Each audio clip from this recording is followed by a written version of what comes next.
У сяброў знаёмых брашчанін Александра Годуна даўно няма праблем з утылізацыяй старой бытавой тэхнікі.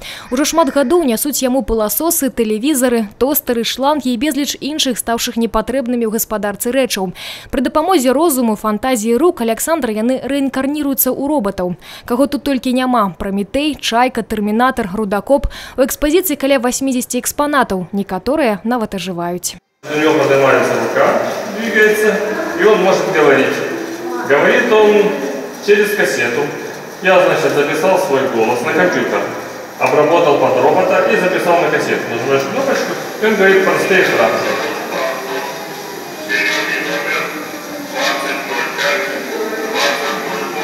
Вот он сказал: меня зовут автор, серийный номер 2005-2008. В этом серийном номере заключена дата его рождения 20.05.2008 года. Разважанне аб будучым планеты і захапленне фантастыкай Александр захапіла яшчэ ў дзяцінстве. Свайго першага робата дызайнер і архітэктар, выкладчык тэхнічнага універсітэта вырабіў у 2003-м. Почему я их делаю, многие спрашивают. Это творческий порыв. Это все равно как спросить художника, почему он пишет картины. Это отражение частично моего внутреннего мира. Здаецца, фантазія аўтара не мае межаў. Колькасць робатаў пастаянна расце. Многія з іх аб'ехалі ўсю Беларусь. Гэтая выстава 35-я, юбілейная. Тэхналогіі тым часам змяняюцца. Адзін з экспанатаў ужо выраблены на 3D-прынтары.